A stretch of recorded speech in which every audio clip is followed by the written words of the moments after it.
지난주에 베드로가 모여든 청중들을 향하여서 처음으로 설교한 내용에 대하여서 말씀을 드렸습니다.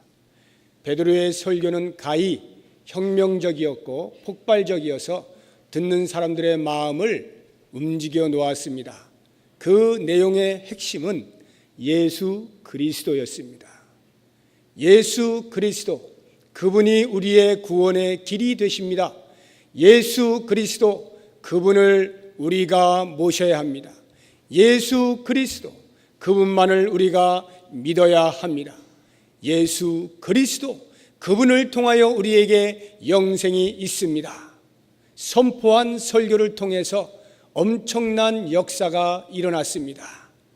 그 예수 그리스도, 베드로의 설교 가운데서는 그리스도가 신화적 존재로 묘사된 것이 아니라 또는 성령 강림으로 인하여서 나타난 놀라운 초이성적인 초자연적인 그러한 체험들에 의한 예수 그리스도가 아니라 역사 속에서 생생하게 우리와 함께 하셨던 예수 그리스도임을 소개하고 있습니다.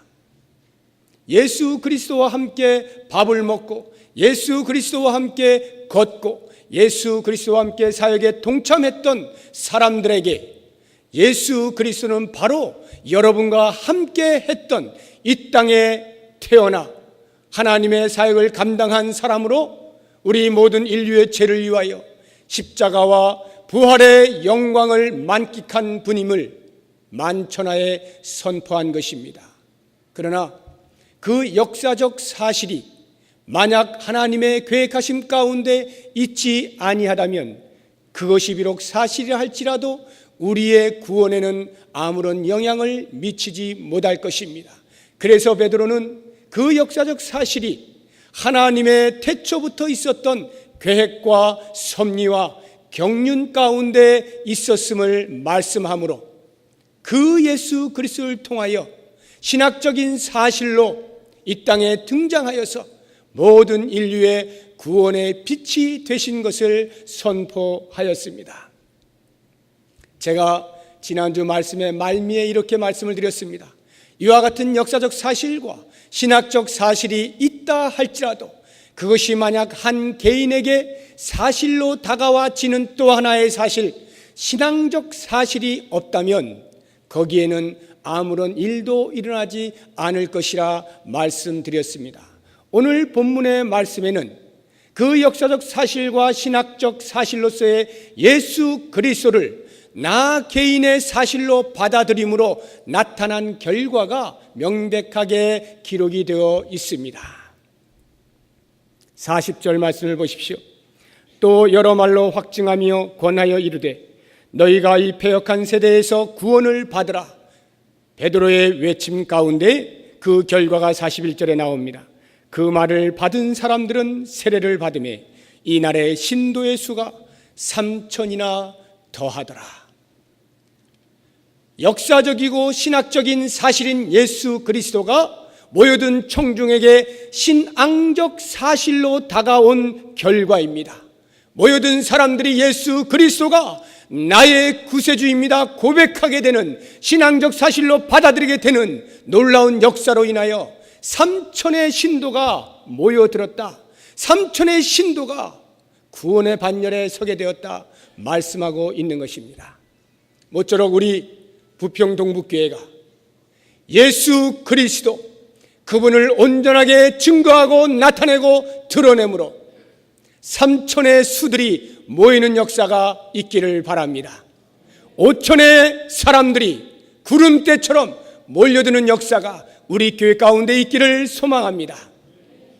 이러한 구원의 길로서 예수 그리스도, 이분이 정말 내 마음 가운데 구세주로 자리하고 있을 때 이제 우리들에게는 또 다른 질문에 봉착하게 됩니다. 예수 그리스도 그분이 나의 구세주라고 한다면 이제 나에게 그분을 알려야 할 사명이 있음을 알고 그분을 기꺼이 증거해야 하겠는데 과연 나는 얼마나 그러한 증거자의 삶을 사는가 라고 하는 것을 오늘 말씀을 통해 같이 한번 도전받기를 원합니다. 어떻게 예수 그리스도가 구원의 길 되심을 선포함으로 3천이라고 하는 엄청난 숫자가 그 구원의 자리에 오게 되었는가? 우리는 금방 눈으로 확인할 수 있습니다. 거기에는 베드로의 설교가 있었습니다. 이 베드로의 설교는 예수 믿는 사람을 대상으로 하는, 제가 지금 여러분들에게 말씀드리고 있는 이와 같은 설교라기보다는 아직 그리스도를 알지 못하는 자들에게 명백하게 그리스도를 온전히 드러내고 알리는 것으로서의 전도 설교라 할 수가 있겠습니다. 그 전도를 하는 데 있어서 베드로의 설교가 폭발적이었기 때문에 이와 같은 3천이라고 하는 엄청난 숫자가 주님께로 돌아왔다라고 하는 것을 우리는 한눈에 볼 수가 있는 것입니다. 바로 이 이유 때문에 우리들은 전도하는 데 심각한 문제에 봉착하게 되는 것입니다. 왜냐하면 나는 말주변이 없어서, 나는 내성적이어서 다른 사람들에게 말도 잘 못 붙이는 성격인데 어떻게 거기에 또 예수 믿으라는 소리까지 할 수가 있을까? 도저히 겁이 나고, 베드로와 같이 이렇게 논리가 정연하게 하나님의 말씀을 잘 풀어서 좋은 내용으로 확실하게 증거하는 능력이 없기에 3천이라고 하는 숫자는커녕 한 명에게도 복음을 전하는 것은 나에게 부담이 되고 짐이 될 수가 있는 것입니다. 그래서 오늘 이 말씀을 통하여서 그렇게 생각하는 것이 얼마만큼의 큰 오해인가라고 하는 것을 말씀드리려고 합니다. 과연 베드로의 설교, 그 내용 때문에, 그 설득력 때문에 3천이라고 하는 숫자가 그리스도 앞에 무릎을 꿇은 것인가? 라고 하는 것을 함께 생각해 보려고 하는 것입니다. 과연 그렇게 생각하십니까? 베드로의 그 탁월한 문장력과 탁월한 설득력을 통해서 사람들이 그리스도 앞에 무릎을 꿇지 아니하면 안 되는 결과를 가져왔다라고 생각을 하십니까? 일면 틀린 말씀은 아니겠습니다. 그러나 그것이 다가 아닙니다. 베드로의 설교를 자세히 살펴보게 되면 이 듣고 있는 청중들에게 얼마나 예수 그리스도께로 돌아오게 하기 위한 열망을 가지고 설득을 하고 또 설득을 하고 또 설득을 하고 있느냐라고 하는 부분은 별로 찾아볼 수가 없습니다. 베드로의 설교 가운데 우리가 찾아볼 수 있는 것은 이것입니다. 예수 그리스도, 그분이 우리의 구세주가 되시고 우리의 그리스도 메시아이신데 여러분들은 그 사실을 알지 못하여 그리스도를 십자가에 못 박았습니다. 그런데 그 예수 그리스도를 여러분들이 믿고 있는 하나님께서 죽음에서부터 들어 올리셔 부활시키시고 오른손으로 권세 있게 만드셨습니다. 이 외침뿐이었습니다. 더 이상 그래서 여러분들은 예수를 믿어야 합니다, 이런 말들이 없어요. 사실을 증거하고 있는 것으로 멈추어져 있습니다. 그런데 놀랍게도 이 말씀을 들은 청중들이 마음에 찔림을 받고 가슴을 치면서 어찌해야 하는가 애통해하는 일들이 벌어지게 된 것입니다. 거기에는 베드로가 뛰어난 화술이 있어서 그러한 결과를 초래하게 한 것이 아니라 성령 하나님께서 이 땅에 강림하신 역사적인 증거로서 이제 최초로 대중을 향하여 복음을 전하고 있는 베드로를 통해서 성령이 임하셨습니다, 증거하는 것으로 그 사람들이 반응하도록 만드셨다. 다시 말하면 성령 하나님께서 그들의 마음에 역사하심으로 그들이 그리스도 앞에 무릎을 꿇게 되었다라고 하는 것입니다. 이 놀라운 사실을 우리가 인정하게 될 때 이제 더 이상 우리는 전도하는 데에 대한 부담감을 갖지 않을 수가 있습니다. 내 말주변이 없는 것이 내가 전도하지 않아도 되는 것은 아니라는 것입니다. 만약에 베드로의 설교를 통하여서 그들이 감동을 받고 감격을 하고 뉘우치고 회개하여 주께로 돌아온 것이라고 한다면 생각을 해보십시오. 여기에 모여든 사람들이 과연 누구입니까? 베드로의 설교를 들었던 사람이 누구입니까? 예수님께서 십자가에 달려 돌아가시기 전에 공생의 기간 사실 때에 함께 몰려다니면서 예수님이 하시는 말씀과 예수님의 베푸시는 기적들을 눈으로 똑똑히 본 사람들이 많이 있었습니다. 6월절에 예수님이 십자가에 못 박히셨으니까 그 예수님께서 6월절에 예루살렘으로 입성하실 때에, 나귀를 타고 입성하실 때 두 손에 종려가지나무를 들고 흔들면서 호산나 다윗의 자손이여 우리가 찬송하겠습니다 외쳤던 사람들로 꽉 차 있습니다. 바로 그 사람들이 그리스도가 십자가에 못 박혀야 한다는 사실을 알게 되었을 때 어떻게 돌변합니까? 하나님의 저주로서의 십자가, 예수는 우리가 기다렸던 메시아가 아니라 하나님의 저주를 받은 사람이었구나, 우리가 헛사람을 짚었구나 라고 하면서 그 십자가에 못 박히는 일에 동일하게 손을 들고 같이 외치면서 함께 십자가에 못 박았던 바로 그 사람들입니다. 그 사람들이 베드로가 설교한다라고 해서 어떻게 금방, 아무리 베드로가 설득력이 있다 해서 그 말을 듣고 깨우칠 수가 있겠습니까? 베드로보다 훨씬 더 권세가 있고 권위가 있고 복음 자체이신 예수 그리스도께서 증거하시고 기적을 보여주셨음에도 불구하고 깨닫지 못하여 십자가에 못 박아버린 그 청중들이 어떻게 베드로가 설교하였다고 해서, 어떻게 베드로가 잘 설교하였다라고 해서 그 말씀을 듣고 깨달아 무릎을 꿇었겠느냐라고 하는 것입니다. 사도행전 7장을 가시면 스데반이 설교하는 내용이 나옵니다. 사도행전 7장 전체가 스데반의 설교의 내용으로 꽉 차 있습니다. 설교의 내용으로 보자고 하면 베드로가 설교한 것보다 훨씬 더 짜임새가 있고 훨씬 더 깊이가 있고 훨씬 더 방대하고 훨씬 더 논리적입니다. 그런데도 불구하고 스데반의 설교를 들었던 동일한 사람들 가운데에서는 오히려 마음에 찔렸으나 이를 갈고 스데반을 향하여 돌을 던지는 그러한 결과가 있었습니다. 베드로보다 훨씬 더 설득력 있게 복음을 전한 스데반의 말을 들은 사람들은 왜 돌을 들어 그를 죽였을까요? 이러한 것을 볼 때에 어떠한 설교의 내용이냐, 어떻게 그 설교를 잘 전달했느냐라고 하는 내용과 방법에 구원이 있지 아니한 것을 우리에게 말씀하고 있는 것입니다. 더 정확하게는 베드로를 또 보죠. 베드로가 여기에서는 이렇게 놀라운 3,000명이 회개하는 역사가 있었지만 4장으로 가게 되면 안진뱅이를 일으키면서 그 일로 인하여 민심이 술렁술렁거리고 종교 지도자들이 밀란이 일어날까 하여서 베드로와 요한을 감옥에 가둔 일이 있었습니다. 그때에 적당한 죄목이 없어 다시 놓아주려 할 때에 다시는 복음을 전하지 말아라, 그리스도의 부활하심을 증거하지 말아라 위협을 하려고 할 때 이 베드로가 또 말을 합니다. 여기와 동일한 말씀으로 내가 어찌 너희들이 못 박아 죽인 예수 그리스도, 그분을 하나님이 다시 살리셨던 이 놀라운 사실을 말하지 아니할 수가 있느냐라고 하면서 담대히 외치고 내가 너희들의 말을 들으랴, 하나님의 말씀을 들으랴, 너희가 판단하라 하면서 계속 동일한 말씀을 외치는 것을 볼 수가 있습니다. 그런데 놀랍게도 그 동일한 설교의 말씀을 들은 종교 지도자들은 마음에 전혀 요동하지 아니한 채 계속하여 자기들의 목적을 달성하기 위하여 그들을 위협하고 놔준 사건을 볼 수가 있습니다.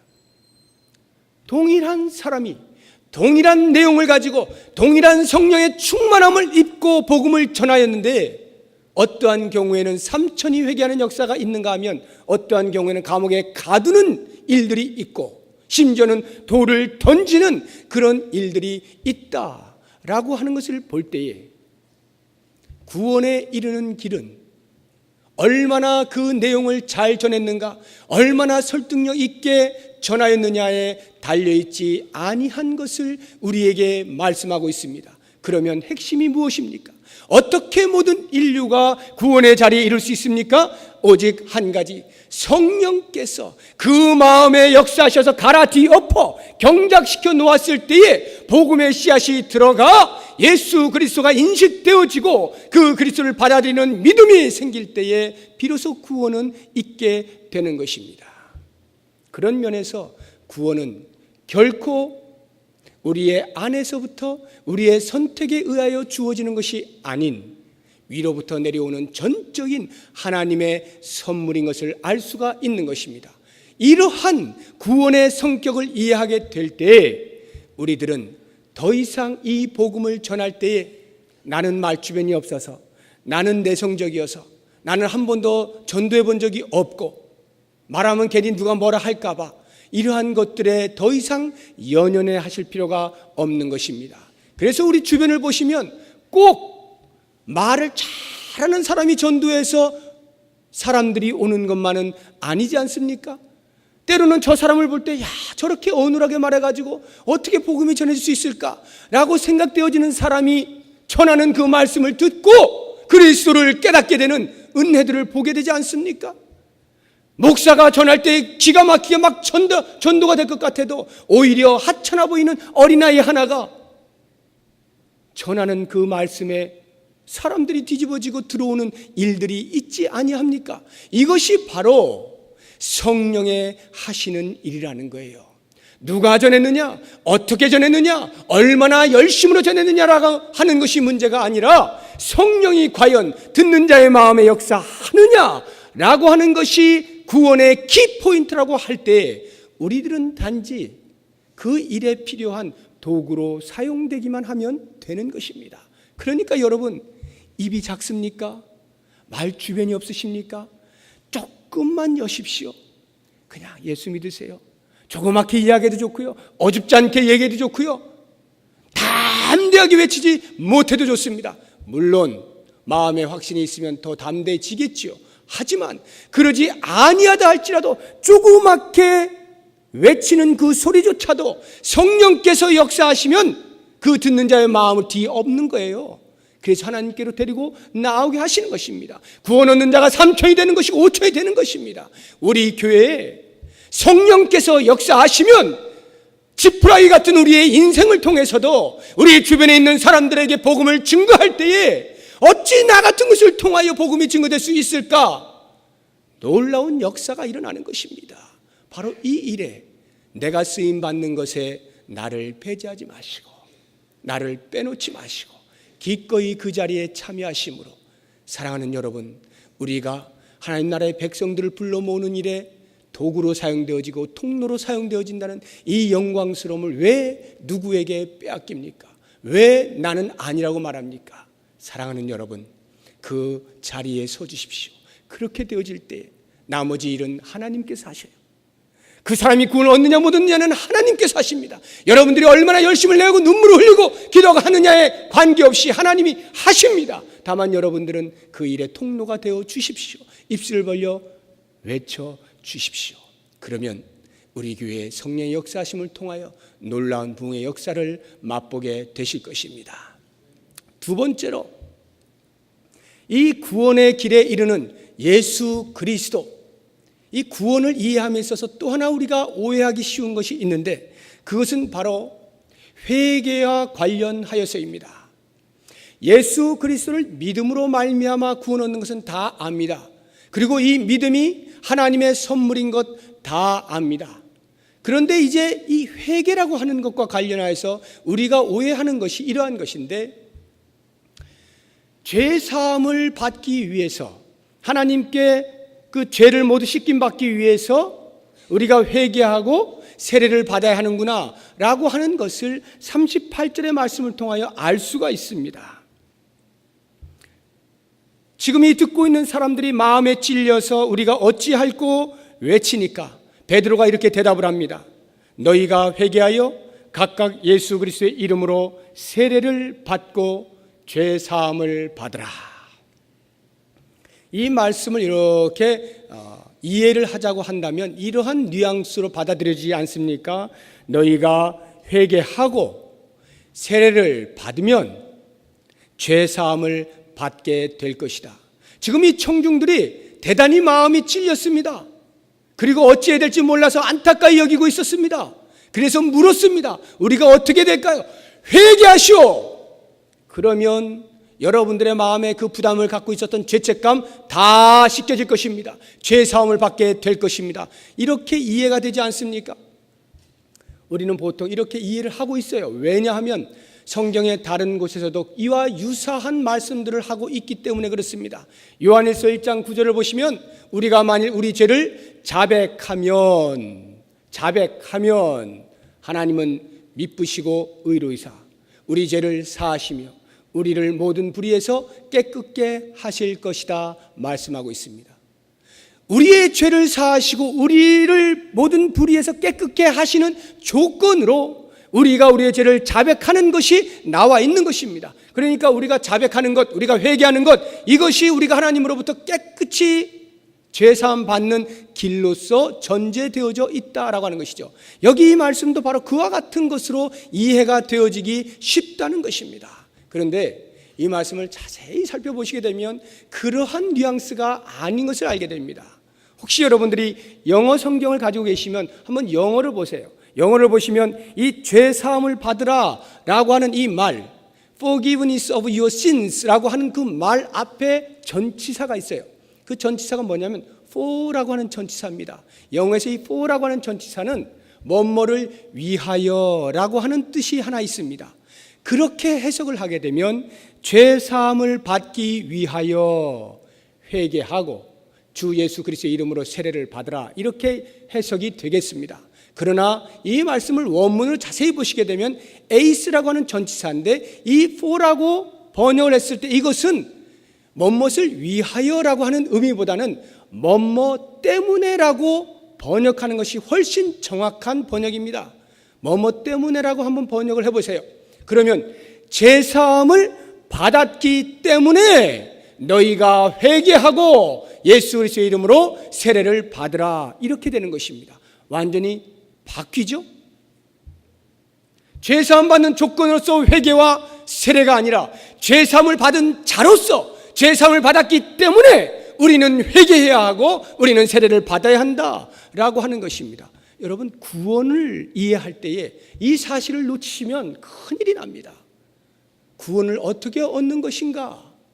예수 그리스도를 믿음으로 말미암아 구원을 얻는다고 하는데 우리의 회개는 어떻게 되는 것인가? 어디에 작용을 하게 되는 것인가? 라고 할 때에 이 회개라고 하는 것은 우리가 얼마나 눈물을 흘려서 통회하고 자복함으로써 우리의 죄가 사함을 받고 하나님의 자녀로서의 권세를 누리게 되느냐, 구원을 얻느냐라고 하는 부분이 아니라는 거예요. 눈물을 흘리고 통회하고 자복하는 것은 하나님께서 우리를 부르셔서 하나님의 자녀 삼아 주신, 죄 없다 깨끗이 씻어 주신 그 은혜가 있은 다음에 일어나는 일이 회개라는 것입니다. 지금 이 청중들을 가만히 보십시오. 베드로가 설교를 했습니다. 예수 그리스도가 여러분들의 주인이십니다. 구세주이십니다. 외쳤을 때 그들의 마음이 찔렸다고 했죠. 이 찔린 것은요, 그냥 단순히 가슴이 뜨끔한 게 아니에요. 우리가 쉬쉬하고 있었던 것을 베드로가 싹 들추어내가지고 아이고 들켰다 해서 가슴이 뜨끔해진 그 정도가 아니라 전혀 예상할 수 없었던, 전혀 알지 못하고 있었던 사실이 드러나게 되면서 그들의 머리에서 지적인 변화가 일어난 것입니다. 깨달음이 있었던 것입니다. 아하, 지금까지는 예수가 하나님의 저주 때문에 십자가에 못 박힌 줄 알았더니, 그래서 우리가 같이 동조하면서 같이 십자가에 못 박았는데 알고 보니까 그것이 아니라 우리는 저주거리라 하여서 못 박은 그 예수가 우리가 그토록 기다렸던 바로 그 메시아 그리스도였구나, 하나님께서 우리를 위하여 보내신 메시아구나 하는 것을 깨닫게 되면서 마치 창과 칼로 우리의 심장 깊은 곳을, 폐부를 찌르는 것과 같은 고통을 느끼는 것을 가리켜 마음에 찔렸다, 이렇게 표현하고 있는 것입니다. 알지 못하였던, 깨닫지 못했던 것들이 말씀을 통해 깨달아질 때에 그 지적인 활동이 일어나게 된 것입니다. 아하, 내가 범죄자였구나, 내가 죄인이었구나 깨닫게 되는 순간에 어떤 일이 벌어집니까? 가슴으로 전달이 되는 것입니다. 깨달아진 것이 이 가슴에서 가만히 있지 못하는 거예요. 두근두근거리는 것입니다. 내가 어떻게 그런 일을 할 수가 있었단 말인가? 그러면서 가슴을 찢는 일이 그들을 향하여서, 베드로를 향하여서 우리가 어찌할꼬 외치는 것입니다. 그냥 청중들이 베드로여, 사도들이여, 우리가 잘못했네요, 우리가 어떻게 하면 되겠습니까? 앞으로 우리가 해야 될 일 좀 알려주십시오, 이런 뉘앙스가 아니에요. 가슴을 찢어내는 것입니다. 어떻게 우리가 그런 범죄를 저지를 수가 있었단 말인가 하면서 통회하고 자복하는 정적인, 감성적인 깨달음이 일어난 것이 바로 어찌할꼬라고 하는 말입니다. 그러니까 이러한 반응들을 보게 될 때 여러분, 구원을 얻지 아니한 자가, 하나님의 자녀가 되지 아니한 자가, 다시 말하면 자연인이 어떻게 이런 반응을 보일 수가 있느냐 말이에요.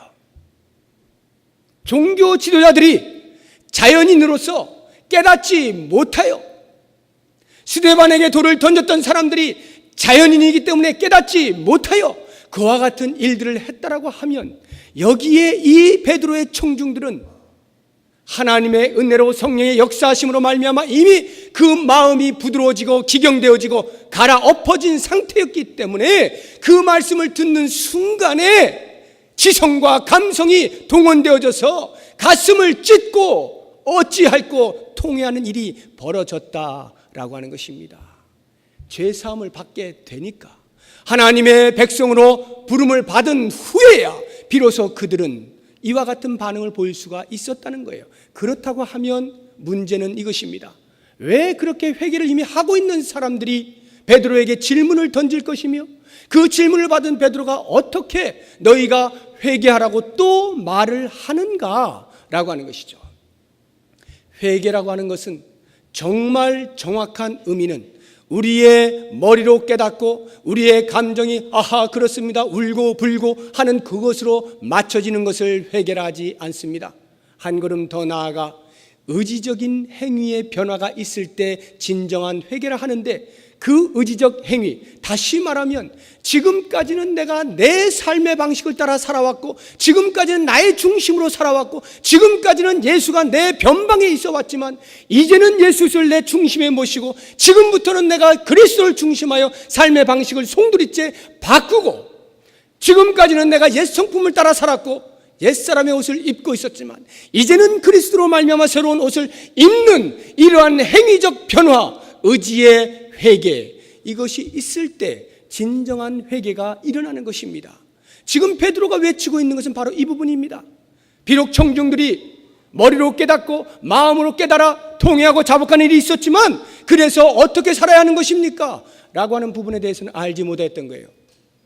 베드로가 회개하라고 하는 것은 바로 이 부분입니다. 지금까지는 너희가 옛 율법에 얽매여서 엉뚱한 것을 가지고 의라 칭하면서 살아왔다. 하지만 이제는 예수 그리스도가 나의 구세주 되신 것을 분명히 깨닫고 그리스도의 법을 좇아서 살아야 한다. 송두리째 그 삶을 바꿔야 한다. 그리스도로 옷 입어야 한다. 회개하라 말씀하고 있는 것입니다. 이렇게 구원은 회개함으로 일어나는 것이 아니라, 우리의 죄사함은 내가 회개했기 때문에 울고 불고 난리를 쳤기 때문에 일어나는 것이 아니라, 먼저 구원하신 은혜가 있었기 때문에 내가 회개한다는 것. 이 말은 우리의 구원에 있어서 나의 행위는 이만큼도 들어있지 않다는 거예요. 전적으로 위로부터 내려오는 구원이라는 것입니다. 왜 이것이 중요하냐? 이렇게 구원이 전적으로 하나님의 은혜에 의하여 주어진 것임을 깨닫게 될 때 비로소 우리의 마음에는 말할 수 없는 진정한 감격과 감탄이 있고 기쁨이 생기고 진정한 회개가 일어날 수가 있게 되는 것입니다. 회개라고 하는 이 행위 자체, 이것조차 내가 얻는 구원의 역할을 했다라면 우리에게는 진정한 회개가 일어나지 않습니다. 그리스도의 구원의 은혜가 얼마나 진한 것인지를 정확히 깨닫지 못해요. 그런 사람들은 감동이 없기 때문에 복음을 전할 의지가 생기지 않는 것입니다. 그런데 이 구원의 은혜가 나로부터는 도무지 찾아볼 수 없는 죄악 덩어리였던 내가 하나님의 전적인 은혜로 말미암아 구원을 얻었다는 사실을 깨닫게 될 때 비로소 그 은혜의 눈물을 흘리면서 복음을 전하지 아니하면 안 되는 감동이 우리 가운데 있게 되고 우리의 손과 발로 움직여지게 되는 것입니다. 사랑하는 여러분, 이렇게 회개함이란 구원받은 자에게 나타나는 것이라 할 때에 우리가 10년, 20년, 30년, 40년을 믿으면서도 어제도 울었는데 오늘 또 우는 일이 있지 않습니까? 계속하여 우리의 짓는 죄들 때문에 회개하고 우는 일들이 있지 않습니까?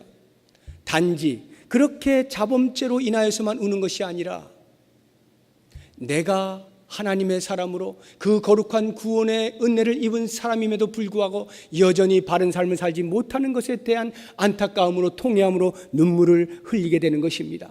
그러므로 그 눈물은 언제 어느 때 얼마만큼 흘려도 가치가 있는 것입니다.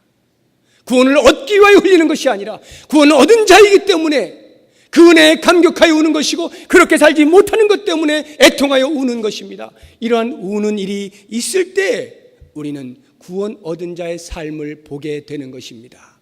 또 한 가지, 그러면 세례를 받는다는 것은 무슨 의미인가?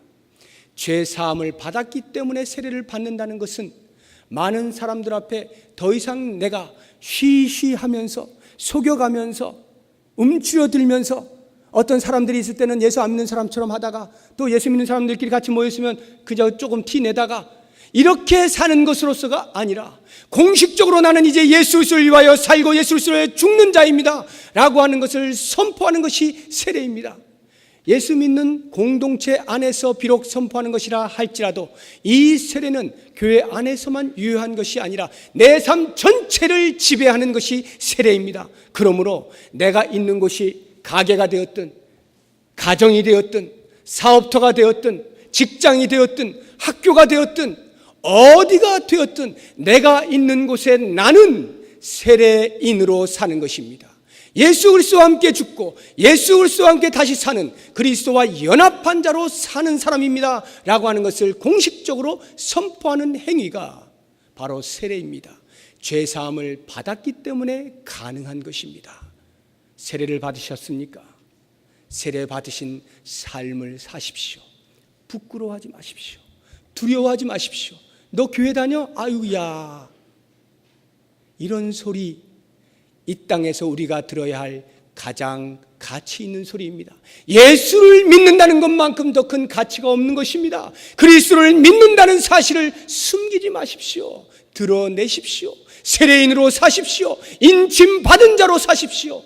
그리고 나아가서 어찌하든지 때를 얻든지 못 얻든지 복음을 전하십시오. 그렇게 되어질 때 나 자신의 구원 얻은 자의 삶의 풍성은 말할 것도 없거니와 나를 통하여서 구원 얻는 수가 3천이요 5천의 역사들이 일어나게 될 것입니다. 오늘 말씀을 통해서 다시 한번 우리에게 죄사함을 허락하신 구원의 은혜를 깊이 인식하시고 감격하시면서 그 은혜 때문에 이제 주님 제가 그러한 삶을 살겠습니다. 이제 내가 입술을 벌려 복음을 전하겠습니다. 증인의 삶을 살겠습니다. 다짐하고 고백함으로 하나님의 나라를 이루어가는 복된 은혜가 우리 모두에게 있기를 주의 이름으로 축원합니다. 기도하겠습니다. 하나님 아버지, 죽었던 자들이었습니다. 죄로 인하여 죽었던 자들이었습니다. 하나님의 전적인 구원의 은혜가 아니었으면 도무지 살아날 길이 없었던 자였습니다. 이제 그 은혜가 우리에게 미침으로 우리가 이렇게 영광스러운 예배를 드리며 찬양하며 영광을 돌리게 하여 주시니 감사합니다. 주님, 원하옵기는 날마다 우리의 삶에 구원 얻은 자로서 다가오는 눈물이 있게 하여 주시옵시고 우리의 입술을 벌려 간구하는 증거하는 증인의 삶이 있게 하여 주시고 어느 때에든지 예수 믿는 사람 표징을 삼고 살아갈 수 있는 우리 모두가 되게 하여 주시옵소서. 예수 그리스도의 이름으로 기도드립니다. 아멘.